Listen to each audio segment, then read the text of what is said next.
Hello, my name's Iris and I'm 28 years old. A few months ago, I found out why my leech of a sister-in-law hated me for so long. And that was not as shocking as finding out her true nature. Let me start from the very beginning. My parents were poor. I was their only child, but I pretty quickly realized just how different I was compared to all the other kids around me. While the other kids got whatever they wanted almost immediately, I'd have to wait weeks to get whatever I asked my parents for. I watched my parents struggle and work as hard as they could to give me whatever I wanted. Every time I felt bad for putting so much more pressure on them, they'd tell me to repay them by studying as hard as I could. They didn't even let me work more than I needed to when I turned 16 because they wanted me to focus on my education so I could go further in life. Naturally, I worked as hard as I could on my education. My dad was a janitor at my school, which was a pretty prestigious private school, by the way, that had classes from the first grade all the way to senior year of high school. Because of his position at the school, I was given admission at a very low cost. I made the best use of my time at the school and worked so hard that I became the valedictorian when I graduated. Because of my grades, I was able to get into a great college with a full ride. It was a 3-hour drive away from home, and even though I did not want to leave my parents behind, I knew that if I wanted to truly help my parents, I had to leave. I worked really hard during college as well and managed to secure a great job through an internship that I was supposed to complete for my course. I then began to save up my money and eventually found an even better job with great pay. I spent another year or so collecting money, and when I had a sizable amount, I gave it back to my parents as a token of my gratitude. I told them to retire because I would take care of them. They were hesitant at first, but I assured them that I wanted them to rest because they spent their entire life working endlessly. After that, I began to send my parents money every month. Around the same time, I met my now husband, Alan. We happened to bump into each other at a cafe, and that got us talking. Alan is a very attractive man, so I decided to shoot my shot and asked him for his number. We began talking a lot over text, and I found myself falling for him. We went out on a lot of dates until we made our relationship official.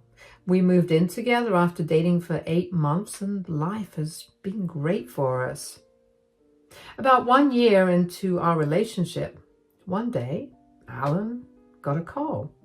He picked up and went to speak to the person in the other room. When he came back, he looked upset, so I asked him who he had been talking to. "Who was that on the phone? Why do you look so upset?" "Oh, I just got a call from Mom." "Oh? Why are you upset about it? I mean, aren't you really close to her?" "Yeah, I love my mom and I'll do everything I can for her. I was just not particularly happy about her request this time." "Why? What did she ask?" "My sister's throwing a dinner party because she got a job this week and my mom wanted me to attend it." "Wait, didn't your sister get a job like 2 months ago?" "Yeah, but she lost it a month ago and now she got a new one, so she's celebrating it apparently." "That's good though. Why don't you want to go?" "I don't exactly have the best relationship with her." "Why? I mean, you don't have to tell me if you don't want to." "The thing is, I want to tell you, but I don't want to start anything in my family if you accidentally slip up. Not that I think you will, I just don't want to take any chances, especially since I haven't even told my mom about it." "That's okay. Could you at least give me a gist about your relationship with your sister? Like, when did it get bad, or why did you leave your mother out of it? I want to be able to help you out in any way I can." "That's really sweet, darling. Well, let's just say I found out some disgusting things about my sister after my dad's passing, and my mom loved my dad way too much. So if she found out about what my sister was hiding, she would excommunicate my sister really fast. My sister depends on my mom whenever she's out of a job, and I didn't necessarily want to hurt my sister when she was grieving too. Eventually, time passed, and now it's just too awkward to bring up again, so I've decided to distance myself from her. Wow, your sister must have done something really bad for you to go this far, huh? Yeah. Does she know that you've been distancing yourself from her? I mean, she hasn't bothered to ask me why I haven't been talking to her. So even if she has noticed it, I don't think she cares about it. My mom figured something was going on, but she strongly believes in not interfering where she doesn't belong. She's resigned to being our middleman and communicates everything about each other to us. That must be hard on your mom, though. I know. This is why I told her I don't want any updates on Darcie unless they're really important. I see. Well, I know I haven't met your mom or sister yet, but do you think I could accompany you to your sister's dinner? I could be there with you as moral support, and I get to meet your family. Really? You would do that for me? Absolutely, darling. That's what I'm here for. Thank you so much. You have no idea how much easier that will make it for me. I couldn't believe that I'd gone so long without knowing this much about Alan's family. I knew that Alan's dad had passed away 2 years ago, and I knew that he had an older sister. I didn't know anything else because Alan was very closed off about his family. I never questioned it because I saw no reason to. Some people have difficult families and it's hard for them to open up, so I never asked him about the subject. I was very curious about what his sister Darcie had done. While Alan didn't directly tell me about what she'd done, I figured that she'd done something money-related. Alan told me that initially even he supported her when she was struggling because she was too embarrassed to keep asking their parents for money. Apparently, after their father's death, Alan stopped helping her out completely. And then 2 years later, he met me and we got together, so he barely bothered to meet with his sister. The only time he saw her was when his mom specifically asked him to be there. Learning all the information made me very wary about my meeting with his mom, Blanche, and his sister, Darcie. I was prepared to be blindsided by something Darcie said, given all the information Alan had given me about her. But I made a commitment and I knew I had to keep it. And that weekend, when we got there, we let ourselves into the house. Darcie and Blanche were sitting in the dining room and they greeted us with big smiles on their faces. Hi, Mom. Hi, Darcie. Congrats on your new job. Oh, thanks a lot. Hi, sweetie. Oh, who's this? Mom, Darcie, this is my girlfriend, Iris. Hello, it's a pleasure to meet you. Oh my God, I can't believe I finally get to meet you. I've heard so much about you, literally. Alan just can't stop talking about you. I hope he's only been telling you good things. Since when did you have a girlfriend, Alan? We've been dating for a year now. A year? How come I haven't heard about this? Well, we don't talk much, so... Mom, why didn't you tell me? I thought you knew, and why would I ever bring up Alan's love life with you anyway? Fine. Tell me more about yourself, Iris. How did you and Alan meet? We met through a dating app. We texted for almost 5 months before we even met in person. After we met in person, we just knew that we were it for each other. That's cute. What about your family history? Darcie, this isn't a job interview. Stop hounding the poor girl. I'm not hounding her. My baby brother's dating someone, something I had no idea about. I just want to make sure that he's making the right decision with the girl he's chosen. That's so rude.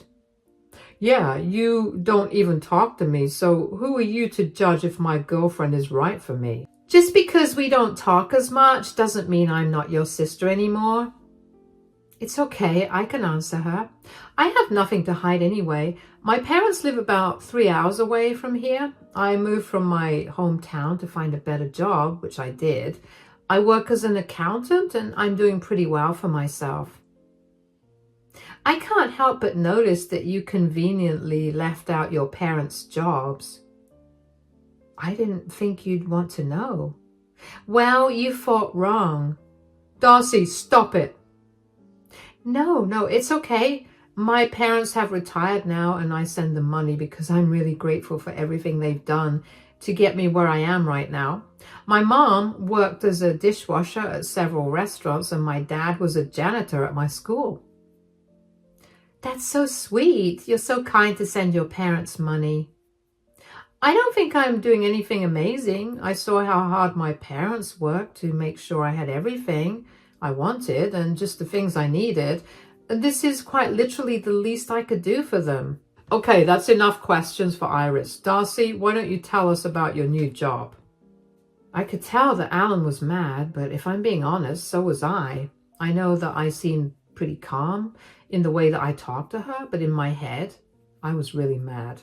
I mean, it was one thing to try and get to know someone's partner, but to be so invasive and judgmental was not okay. I don't know how well I could have conveyed Darcie's attitude, but during the entire conversation, she kept looking at me up and down in disgust. For the sake of keeping things cordial between us, I didn't say much for the rest of the dinner. I knew that if I had to have another conversation like the previous one with Darcie, I might have snapped and been mean to her. Instead, I chose to just remain a source of comfort for Alan. On our way back home from dinner, Alan apologized for Darcie's behavior. He told me that he would give Darcie a piece of his mind later on, but I told him to forget it. I didn't want to stir things up just as soon as I got introduced to his family. Over the next 3 years, Darcie was a pain in my side. She would not stop being passive-aggressive with her comments towards me. I could never get a read on why she hated me so much. She would always exclude me whenever she couldn't. She tried to humiliate me in front of Blanche. Blanche never said a thing and usually ignored what Darcie was trying to do, but I could tell that Darcie's behavior was beginning to irritate her too. Alan and I didn't meet Darcie much, about once every 2 months at most, but every time we did, Darcie always had something mean to say, either to or about me. Eventually, I learned to ignore her, and so did Alan. When Alan and I reached the 4-year mark of our relationship, Alan proposed to me. Of course, I called my parents immediately to tell them the news, and they were ecstatic for me. Alan and I decided to host a dinner for Blanche and Darcie that weekend. It was odd for us to be hosting both of them, considering we usually met at either Darcie's or Blanche's, but we were too happy about our engagement to worry about whether the two of them would have actually been surprised. We waited until dinner was over to announce the news. Okay, so we've invited you guys over because we had some news to give you. Oh, I hope it's good news. It's great news. Don't keep us waiting. Tell us. Iris and I are engaged. We plan on getting married in 5 months' time. Oh my God, that's wonderful. I was beginning to wonder when you guys would get married. I'm so happy for you two. Congratulations. Thank you so much, Blanche. Yeah, oh, this is good. I want to ask you the real question. How are you guys paying for the wedding? I don't see how that's any of your concern. Look, I'm just looking out for you guys. Didn't Iris say that she was sending her parents money every month? If she keeps that up, how are you guys going to pay? Are you going to take care of all the wedding expenses by yourself, Alan? I have savings of my own, so I can contribute to the wedding expenses. And so what if I covered all the expenses by myself? It's both of your wedding. Why should only one of you be responsible for paying for the whole thing? I don't know about you guys, but that seems like a terrible way to start a marriage. What do you know about a good marriage? You're not even in a relationship, and you've never gotten engaged in any of the relationships you've been in before. You don't have to be so unnecessarily rude. I've seen my friends' marriages fall apart because of poor financial decisions. After you guys get married, are you still going to let Iris send money to her folks? Let. That's her money that she's earning through her hard work. I have no say in how she spends her money, and I would never stop her from spending her parents' money because I love them and want them to be taken care of too. There's no need for this to turn into a fight. And before any of you can say anything, I'm going to pay for the wedding so both of you can go crazy. What? There's no need for that. My child is getting married. It's a once-in-a-lifetime event, and there's no way that I'm not going to pay for the wedding that both of you deserve. How do you know it's a once-in-a-lifetime event? Are you seriously suggesting that Iris and I will split up? You know what? I've had enough of you. Please get out of my house. If you want to come to the wedding, I want an apology, not only to me, but also to Iris. Darcie huffed before leaving the house. I was pretty shaken up by what she said. I knew that she wasn't my biggest fan, but I could never put my finger on what exactly she hated about me. I couldn't even bring myself to say anything more because I was so appalled by how she looked down on me. Did she think I was some leech that was after Alan's money? Blanche apologized a lot for Darcie's comments, and Alan and I told her that she had nothing to apologize for. Things were awkward with Blanche around for the rest of the night, so she too left pretty soon after Darcie. Alan was hopping mad after we were alone. He too could not believe how Darcie had talked about me, but I managed to calm him down. A week or so after that, Darcie called Alan to apologize, but ended up making things worse by doubling down on what she'd previously said. Needless to say, Alan was beyond adamant about not inviting her to our wedding. I stayed out of it because, if I'm being honest, I didn't want someone who looked down on me at my wedding either. Eventually, Darcie called me and gave me a pretty good apology. She called Alan as well and apologized to him. We slowly repaired our relationship, and by the time the wedding rolled around, I was on pretty good terms with Darcie. For the next year or so, Darcie and I maintained a cordial relationship. We weren't the best of friends, but she no longer made jabs at me, and she usually avoided talking much to me. I considered that a huge win because my anxiety about having to be in an awkward conversation was no longer there. Alan still kept his distance from her, and he advised me to do the same. He still didn't tell me why, but I knew that whatever the reason might have been, it must have been big enough for him to be so cautious of Darcie. Anyway, one day, out of the blue, Darcie texted me with an invitation for a barbecue cookout at her place the following weekend. I showed the message to Alan, and even though he didn't want to go, I wanted to because this was the first time that Darcie had actually reached out to me. Alan agreed, and the following weekend we went over to her place. She told us that she was celebrating getting yet another job that's apparently the best paying job that she's ever gotten. She invited quite a lot of friends and family over, so I spent a good amount of time socializing with others before Alan reminded me to get some food for myself. I went up to where the food was and made myself a plate. Just as I was done, Darcie snatched the plate out of my hands. "What do you think you're doing?"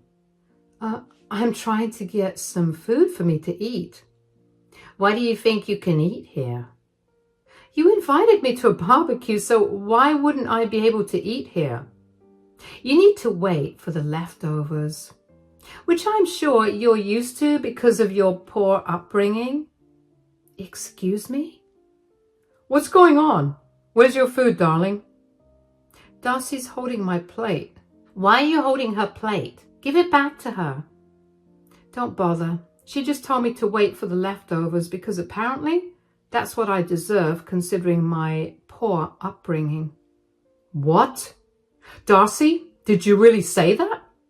"Oh, please, Alan. We're all tired of pretending like we don't judge Iris for her upbringing.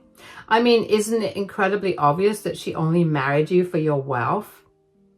"I did not marry Alan for his money. I married him because I love him. Have you treated me like trash all this time because you think I'm some gold digger?" "Look, I've watched my mother and brother squander away large amounts of money because they're too stupid to distinguish between those that are really in need and those that are leeches. You are a leech. I mean, what more can anyone expect out of someone who was raised by parents who worked as janitors and dishwashers? Darcie, this is a disgusting mentality to hold. How dare you talk down to Iris like that? It's funny that you're looking down on Iris. At least she didn't steal $50,000 from her father. What? What do you mean? Oh, Darcie didn't tell you, Mom? Alan, that's enough. No, Mom doesn't know. So I feel like now is the best time for her to find out what a disgusting person you are. What do you mean? When Dad was in the hospital and barely able to make good decisions, Darcie tricked Dad into signing her a check for $50,000 so that she could go to Vegas and gamble it away with her friends. You know how Dad was so stingy with his money, right? He wanted to save up as much as he could so he could leave us all huge amounts of money. So not only did Darcie get her share of Dad's inheritance, but she also got an additional $50,000. What? Darcie, is this true? How dare you even find out about that, Alan? It wasn't that hard to put together. You missed Dad's funeral because you were hungover and too far away. You were already struggling financially, so when I saw pictures of you gambling on Instagram, I put two and two together. Also, the nurse told me that you visited Dad a day before your trip, and after a quick look at his bank account, I figured out what you did. Okay, that is enough. I can't look at you right now, Darcie. You disgust me more than anyone has in my entire life. I'm going to go home. I'm so sorry that Darcie treated you so poorly, Iris, but I guess this is what you get from someone like her. Blanche left immediately after that. I was beyond shocked, and Alan was fuming at Darcie. Everyone at the cookout was looking at us, and I could tell Darcie was beyond embarrassed.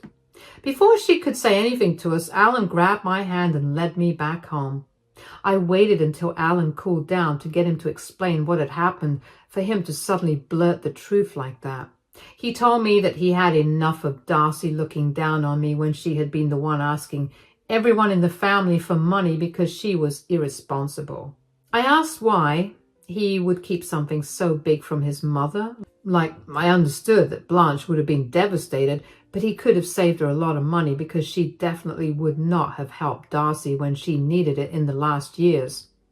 Alan had no answer for me. Instead, he texted Blanche a long apology and explained himself.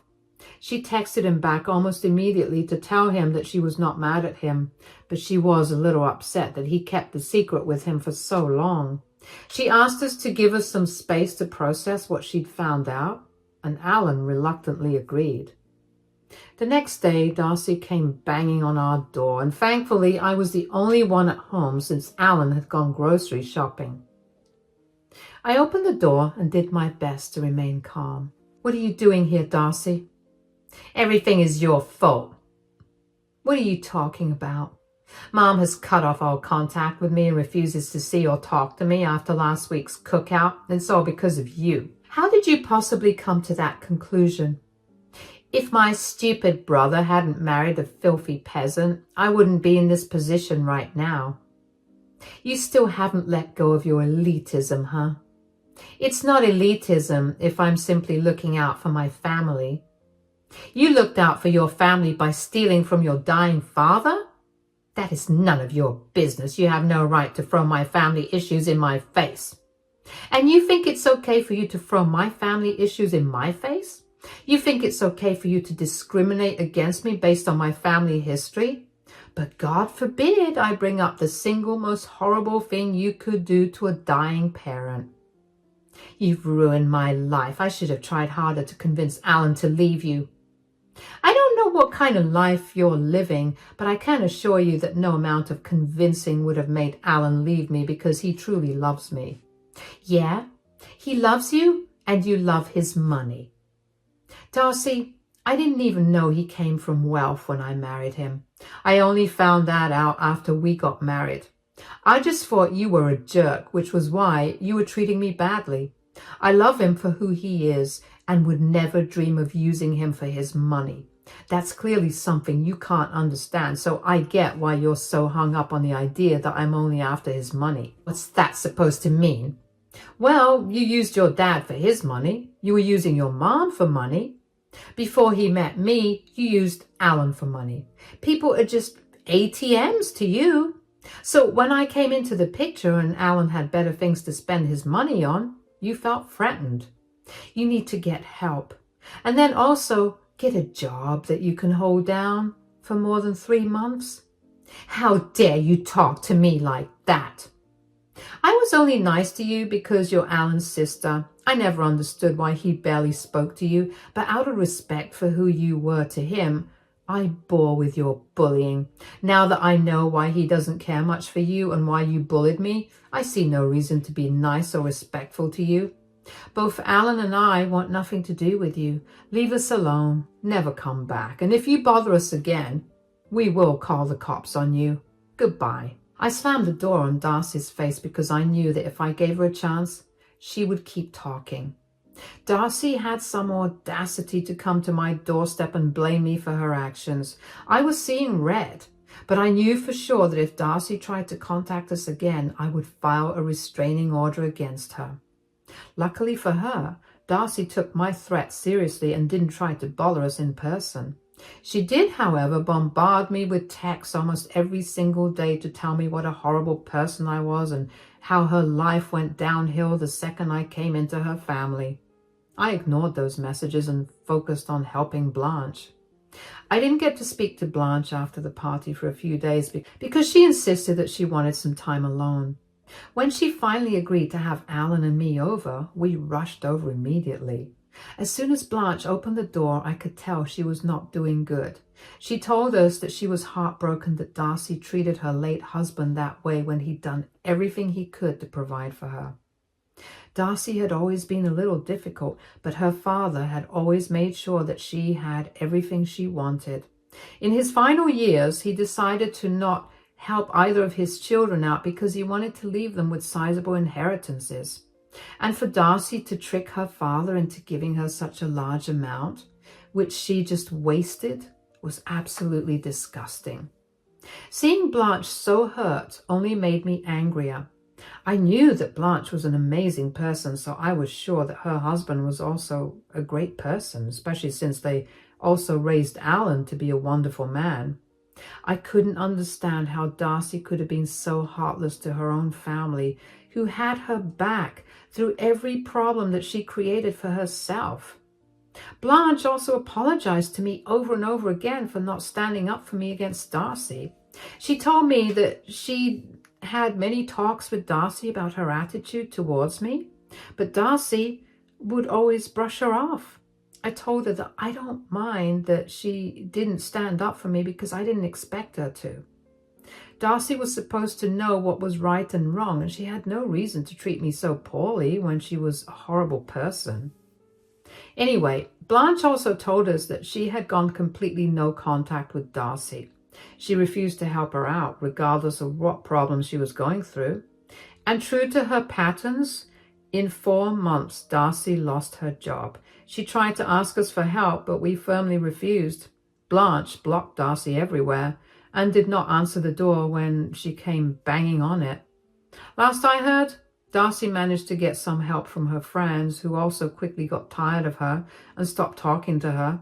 I have no idea what's going on with her now, but I'm sure that she's not doing well. As for Alan and I, we're doing great. We've made it a point to visit Blanche regularly, and she's gone back to being her usual bubbly self.